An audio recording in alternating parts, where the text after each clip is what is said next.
Dear students, जे केमिक्स में आप सभी का स्वागत है। NST niger PYQ for 2025 series में ऑर्गेनिक केमिस्ट्री में बायोमॉलिक्यूल्स करने वाले हैं। ये ऑर्गेनिक केमिस्ट्री में सबसे सेपरेट चैप्टर है। इसका आपको किसी भी और चैप्टर से कोई लिंक देखने को नहीं मिलेगा, तो ये आपके लिए एक नंबर गेनिंग चैप्टर है। और इससे लास्ट ईयर 2 क्वेश्चन देखने के लिए मिले हैं। इससे आप पता चल सकते हैं कि कितना इंपॉर्टेंट है आपके लिए। तो स्टार्ट करते हैं हमारे पहले क्वेश्चन से। इसके पहले अगर आप हमारे चैनल पर नए हैं तो चैनल को सब्सक्राइब करें, साथ ही बेल आइकन दबाना ना भूलें। Glucose on treatment with bromine water yield x. Glucose है हमारा। सबसे पहले ग्लूकोज का स्ट्रक्चर बनाते हैं, CH2OH। ठीक, स्ट्रक्चर नहीं आता है तो आपको पता होना चाहिए। ऊपर फॉर्म एल्डिहाइड होता है और नीचे CH2OH और 4 ऐसे लाइनें खींचे। ठीक, OH H OH OH same इसी जगह है, H OH H और H। इसकी रिएक्शन उसने कहा Br2 ब्रोमीन वाटर से कराते हैं।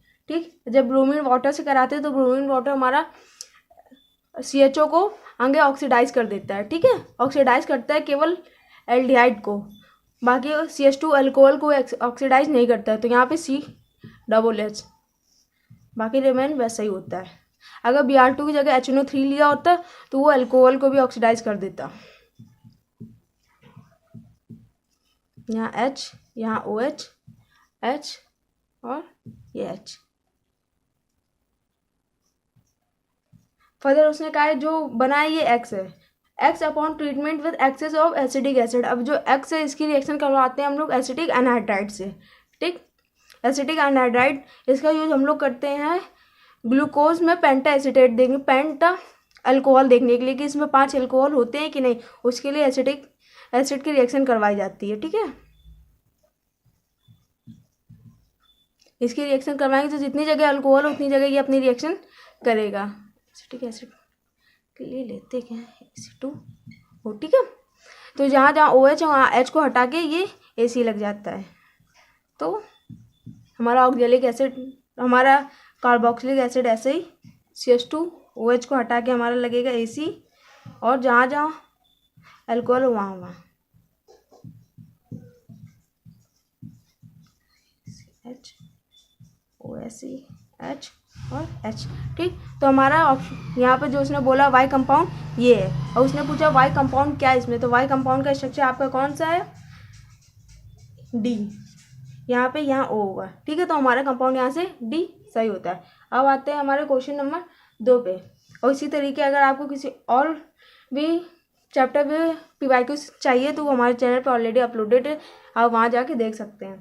Question number 2, the amino acid whose aqueous solution turn red litmus paper to blue।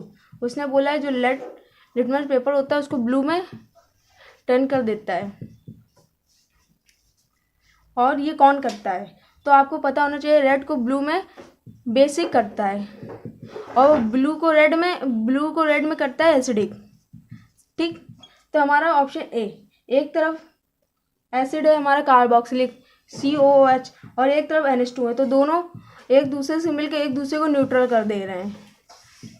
ठीक, क्योंकि ये वाला हमारा एसिडिक है और ये हमारा बेसिक है, तो एक दूसरे से रिएक्शन करके ये न्यूट्रल कर रहे हैं, और ये हमारा अलग ग्रुप है। तो ए ऑप्शन से हट गया। बी ऑप्शन आया, तो ये अल्कोहल है, ये NH2 बेसिक है, ये हमारा कार्बोक्सिलिक एसिडिक है, तो ये भी एक दूसरे को न्यूट्रल कर दिए, ये भी हट गया ऑप्शन से। सी में देखिए, सी में हमारा एक COOH एक एसिडिक है और 2 NH2 हैं, यानी कि 2 हमारे बेसिक ग्रुप है। तो ओवरऑल हमारा ये इसको न्यूट्रल कर देगा, तो एक हमारा NH2 बचा जो बेसिक करेगा इस कंपाउंड को। अब बेसिक करेगा तो हमारा बेसिक क्या करता है, रेड लिटमस पेपर को ब्लू में चेंज कर देता है, और उसने यही पूछा, तो हमारे यहाँ से ऑप्शन सी सही होता है। और ऑप्शन डी में भी ये फिनॉल वाला पार्ट है, इन दोनों में ये दूसरे को न्यूट्रल कर रहा है, तो ये भी गलत हुआ है यहाँ से। अब आता है question number 3, the polysaccharide that is used as a strong storage molecule in animal. उसने बोला ऐसा कौन सा पॉलीसेकेराइड है जो कि स्टोर करता है मॉलिक्यूल को एनिमल में। तो एनिमल में कौन करता है, सेलुलोज, सिटिटीन, स्टार्च या फिर ग्लाइकोजन। तो ऑप्शन डी यहाँ से सही होता है। ये डायरेक्ट NCERT से पूछा हुआ क्वेश्चन है, ये सभी को पता होना चाहिए। अब आते हैं हमारे 4th नंबर, यानी कि इसके लास्ट क्वेश्चन पे। तो पहला क्या है, in an aqua glucose exist in cyclic and open chain. Form in equilibrium as so below, glucose solution does not positive सिव टेस्ट। तो यहाँ उसने आपके सिव टेस्ट की बात की है। और अगर आपको और भी कंप्लीट ऑर्गेनिक केमिस्ट्री के टेस्ट की वीडियो चाहिए तो उसके लिए कमेंट करें, कमेंट फॉर टेस्ट वीडियो और ऑर्गेनिक केमिस्ट्री, तो आपके लिए कंप्लीट टेस्ट की वीडियो लाई जाएगी। तो यहाँ पे उसने आपको अल्फा डी ग्लूकोज और बीटा डी ग्लूकोज के स्ट्रक्चर दिया है, उसने इसको बताते हुए आपसे पूछा कि ये है क्या। ठीक, तो अल्फा डी ग्लूकोज और ये एनेंसोमर है, मतलब ये जो कंपाउंड आपको दिए हुए हैं, पहला अल्फा डी ग्लूकोज और बीटा डी ग्लूकोज, उसने पूछा कि आपके लिए एनेंसोमर है कि एनोमर है। तो ये आपने पढ़ा होगा, जो चैन वाले होते हैं ऐसे स्ट्रक्चर बनते हैं, ये एक दूसरे के जो इनके बनते हैं ये होते हैं एक दूसरे के एनेंसोमर, और जो अलग अलग होते हैं ये होते हैं एनोमर्स। ठीक, ओपन चैन वाले। तो ऑप्शन डी बी यहाँ से हमारा सही होता है। यहाँ तक कि आपको अच्छे समझ आया होगा और बने रहें। Thank you for watching.